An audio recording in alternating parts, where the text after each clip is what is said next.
Well, let's play. Does that help with the situation? Okay. Long. This is queer. Are you going to talk or not?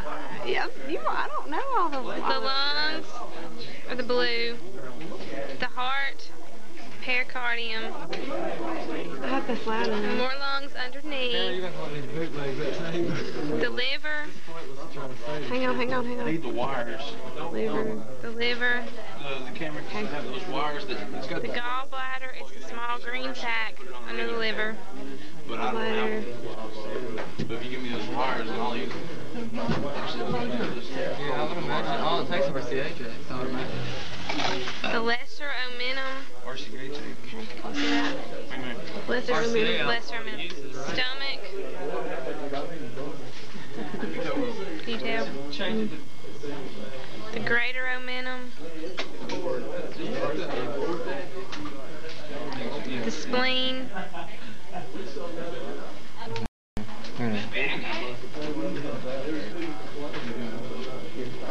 My mama's gonna love this. That's the pancreas. The pancreas. Pancreas. Wait, let me see. I didn't see it. Can you see it?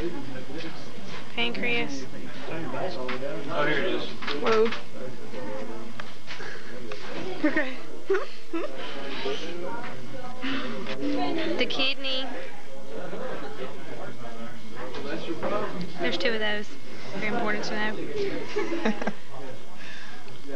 Large intestine. Okay. Cecum is the flap that goes over that, which leads into the smaller intestine. Just all of this lovely network of stuff. The sigmoid colon. Can you see that? Yeah. That's the urinary bladder.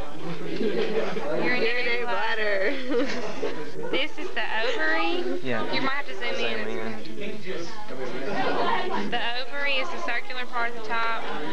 It's blurry. Next portion is the oviduct, the horn of the uterus, and then where they connect, Well, the other one comes in from the other side.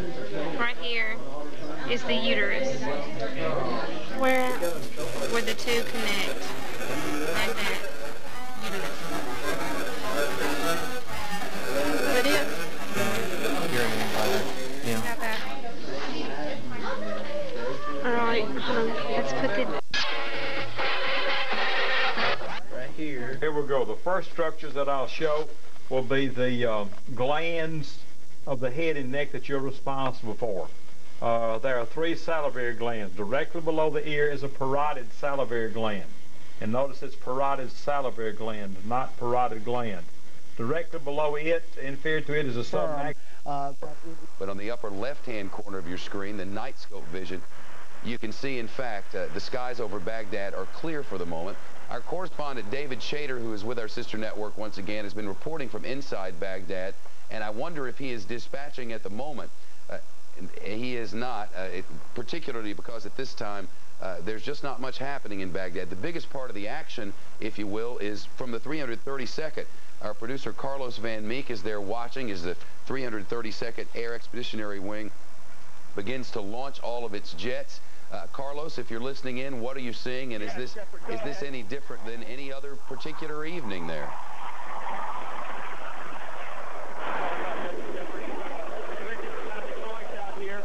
That's what 30,000 pounds of thrust will do. Could you repeat that question? Carlos, just tell us what you're seeing and hearing as the 332nd takes off. Well, what we've got is we've just got a parade of aircraft. You've seen the A-10s there on the runway. We've got just a number of F-18s, F-16s, Harriers making their way into the night sky. Obviously, their mission is classified, so we do not know what their targets are this night, but we do know that these guys are armed to the teeth as they take off. Many of them coming back without the bombs that they left the base with. We do know that these guys come under increasing amounts of fire as they take on these targets. Recently, they've been excuse me here, Shepard. I'm sorry. We just seem to have, I think I may have lost the connection. Hold on. Carlos, what we just saw a second ago was the A-10 Thunderbolt, a tank buster taking off. Theoretically speaking, that's one of the early eyes and ears. If you were making way for ground forces, the A-10 tank buster would fly ahead of the ground troops, and if any tanks were in the way of those ground troops, that A-10 Thunderbolt would take out the tanks. It's designed to survive even the most...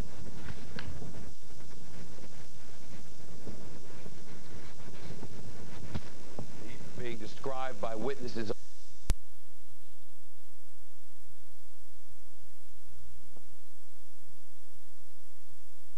Will be connected to the cecum. So cecum is the inferior or lower part of the ascending colon. But if I have a pin there, the correct answer on the lab test would be cecum. This is the ascending colon. Transverse colon. Descending colon, and it'll be more in this configuration. And then as it curves inward, the double curves is a sigmoid colon, and it terminates below the bladder here at the rectum. So the inferior tube there would be the rectum of the colon or large intestine. Before we get away from it, here's the kidney. See a kidney there? Extending down from the kidney is the ureter that conducts some manufactured urine from the kidney to the urinary bladder. So kidney one more time. This is the ureter. Here's the urinary bladder. And then extending outside the cat's body would be the conducting tube outside, which would be the urethra. Carries the urine outside the body. There's the urethra on the lower inferior part of the urinary bladder. While we're here in this cat, let's get the reproductive organs of the female, which you are responsible for. Here we see the small little P-shaped ovary. There is the ovary inside a little membrane, so there's the ovary. This small tube looping up and around, just simply looping up and around, coming down right at that point, that constriction, that's called the fallopian tube or oviduct. This little loop tube there. From this point down, this is called a uterine horn or cornu, C-O-R-N-U. Now in the cat, the uterus is branched into right and left uterine horns. Implantation of the embryonic kittens occurs here for multiple births. And then the two uterine horns come together to form the body of the uterus, which is directly below the urinary bladder. And I'm trying to access this, and this cat is a little difficult to get to, but you can see the body of the uterus there. I'm lifting it up best I can for all the cameras to zoom in on. So that's the body of the uterus. All right, now then that takes care of the internal organs. We'll now do muscles, and I'll be jumping back and forth since this cat is not completely dissected as it needs to be. Muscles of the head and neck. This large chewing muscle is a masseter. On the underside of the jaw is a digastric, shown here is one digastric there. This is a digastric. I'll separate a little better. Here's the other digastric on the other side. Under each of the lower jaws or mandibles. Okay? Now extending across between the two is a mylohyoid muscle. Mylohyoid. So digastrics, mylohyoid. Running on top of the trachea is a sternohyoid, runs lengthwise. Then the V shape coming over on either side is a sternomastoid. There, and partially sectioned here with this little ligation when cat was prepped. This is cut at that point. So that's sternomastoid here, sternomastoid there. Now we'll get the chest muscles, abdominal and chest muscles. Originally these was all in position something like this. Try to put this cat back together again, kind of like Humpty Dumpty, kind of hard to do. But here we go. Now these muscles are all originally in this position. This muscle is the pectoantebrachialis, surface chest muscle. This is a clavobrachialis. We'll come back in a moment when we get around the back side of the neck. This is a pectoralis major. All these are cut away at the midline, if you recall. Pectoralis major, notice how it's under the clavobrachialis and pectoantebrachialis. So these are reflected back from the midline. Pectoralis major, pectoralis minor, which is larger in the cat than the major, believe it or not. And then this is a zipihumeralis cut away at the midline. All these are reflected back. By doing that, this gives us a little better access to the abdominal muscles. This entire muscle here is the external oblique. External oblique, reflected it back now. And beneath that we see the internal oblique here. internal oblique. We see its edge at that point. And then running across transversely is a transversus abdominis. Under the internal oblique, running across to that membrane, and that membrane, by the way, is a peritoneum which lines inside the abdominal pelvic cavity. So transversus abdominis, internal oblique, external oblique. Now then, by peeling these back, now we can see the rectus abdominis goes from mid-chest, that is to the groin. Rectus abdominis all the way. Don't forget the little narrow linea structure between the two groups externally. They've got a little membrane here, but the linea alba, the white line down between the two, do not forget that. Shoulder muscles of the cat. Flip your cat. Put these back in the relative position. This one is here. This is somewhat like that. Oh my goodness gracious. We've got pieces hanging every which way, but we'll get it the best we can. Do arcade? Nope, we'll do this one. Take it as it is, buddy. This one is a latissimus dorsi. On top of it is a spinal trapezius, more or less. A little more, a little less in places. The latissimus dorsi, spinal trapezius. Acromiotrapezius, extending forward. Where'd the scalpel run off to? I'll show you something right quick that we need to do. All right, this acromiotrapezius comes up to this point about right there. So here's acromiotrapezius. This muscle is a clavotrapezius. It's going to be on top of the levator scapulae ventralis, which goes under here. So that's what I'm trying to do right quick. And that has been cut, but I want you to show you the differences in these two. So that comes on off there. Remember, the levator scapulae ventralis goes under deep. So that's that separate muscle right there. So the spinal trapezius, acromiotrapezius, on the neck is the clavotrapezius. So reflected back, we see the levator scapulae ventralis. Outer middle muscle of the shoulder blade is the spinal deltoid. Reflect these back, now we see the surface muscles on the shoulder blade. The one above the spine is the spinal supraspinatus. Supraspinatus. The one below the spine here is the infraspinatus, and the one directly below that is the teres major, which is that muscle there. So teres major, infraspinatus, supraspinatus. Three of the rhomboideus group. On the outside edge of the shoulder blade, attaching to the midline here, is a rhomboideus capitis, that muscle there. Inside the shoulder blade is a, X that, back up. Outside is a rhomboideus major, rhomboideus major, rhomboideus minor, rhomboideus capitis, going to the head. For the clavotrapezius back, you can see the rhomboideus capitis. And again, do not confuse it with the levator scapulae ventralis, which comes forward up onto the head. Of course, that's cut as we observed. On the underside of the shoulder blade, here mid-ventrally, is the serratus ventralis, the fan, if you recall. All that's the fan now. Get this adipose tissue out of the way. So all that's the fan. Okay, serratus ventralis. Now we'll do the muscles of the thigh, or we will attempt to.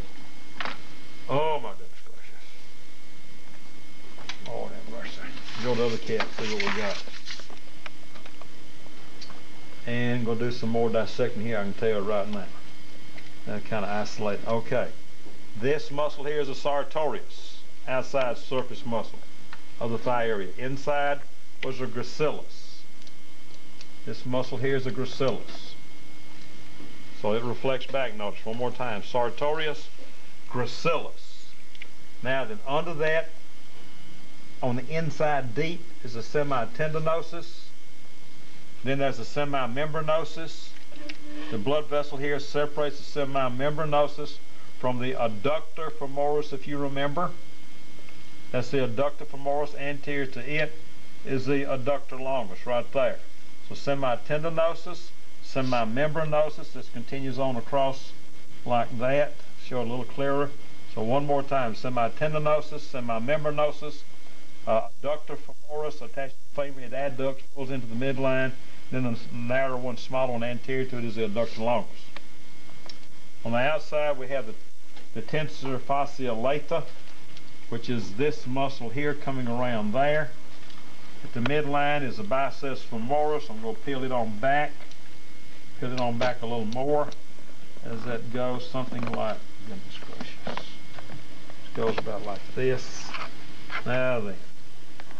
And when we peel that back, we can see the sciatic nerve. Separate that tensor fasciolator. There's that caudal femoralis, but you didn't have that one. I need to isolate it. It's because I need to take it around on the outside away so we can distinguish the gluteal muscles. So that does like that. Now then, biceps femoris, tensor fasciolator, vastus lateralis. Under these, that's vastus lateralis. Inside of it is the rectus femoris, if you recall, which is going to be this muscle right, and we got two on top of it right there.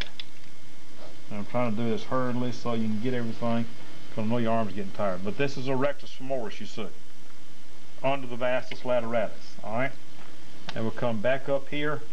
This is going to be a challenge to try to isolate the two gluteal muscles, which we have in this cat, and this cat is anorexic, so it ain't got a big you know what. Okay, but we're going to work it out, maybe. Everybody cross their fingers and see what we can do right up in here. Because what we got to do is take that tensor fasciolator back. Okay, that comes about like that. Now then, work this on up here. What I'm trying to get access to is the gluteus maximus and the gluteus medius. And this is going to come down about like that. I'm doing it in a hurry and I got these gloves on, makes it a little difficult. This muscle that I'm peeling back real thin, and I'll have my hand, wait a minute, just hold on what you got. Hold on what you got. Now then, that's the gluteus maximus in this little cat. And then this is the gluteus medius. Okay? So that's gluteus medius, gluteus maximus, okay? And this right here is that little caudal femoralis that I isolated earlier. So that's a separate muscle. You can tell that one distinguished from the other. So that comes back this way, comes on back.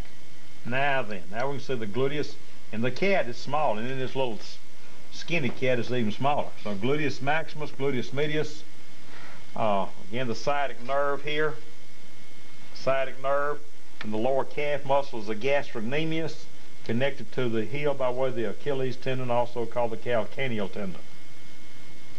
Okay, I believe that takes care of all the muscles. Cut everything off. Let you take system. Heart, we'll do the right side of the heart first. It's the right ventricle. Use my little pointer. Right ventricle, the right atrium. This is the normal position of the heart.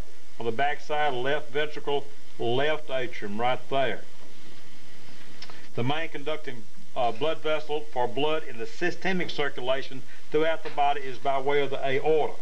And we can see the aorta here coming into view. The first distributing artery off of it is the brachiocephalic artery, which is this artery there at the aortic arch. You see the brachiocephalic artery. And it's going to then branch to deliver blood into each arm and the head, into the left and right common carotid, and then the right subclavian. So left common carotid artery, right common carotid artery, right subclavian. The second distributing artery off the aortic arch is the left subclavian artery. Now the aorta continues back all the way down to the diaphragm as the thoracic aorta. At the diaphragm, here's the diaphragm. In the diaphragm, if you recall, we said that there's a blood vessel that branches off. The celiac, which is this vessel here. So that was in the diaphragm. Of course, the diaphragm is cut back. From this point inferior, this is called the abdominal aorta. Celiac artery, directly below it is the superior mesenteric artery. The abdominal aorta continues back posteriorly. On the back side of the kidney, there's the renal artery, branching off of the abdominal aorta, which you can still see coming on down inferiorly. Got other stuff there, but there it is, renal artery. The abdominal aorta continues back posteriorly, and in the lower groin area it branches into the external iliac. External iliac goes into the thigh where it becomes the femoral artery, which is going to be this vessel there, which you see is a femoral artery, the pink one, running along beside the femoral vein, which we'll be at in a minute. So that's the arteries. Now let's come back to the heart. Let's get the veins that you are responsible for. The principal vein bringing blood to the heart from the head, neck, and front legs and shoulder area is the anterior vena cava. Anterior vena cava is formed by two veins, two great veins, a right and left innominate vein. Left innominate, right innominate. Each innominate is formed by three major veins, an internal jugular vein, an external jugular vein, and a subclavian vein. You have the same on this side, except in this kit that subclavia has been cut. So here we go right here. Internal jugular, external jugular, subclavian vein. Those two sets form each innominate. The two innominates form the anterior vena cava. Posterior part of the remaining part of the cat's body, the major conducting vein is the posterior vena cava.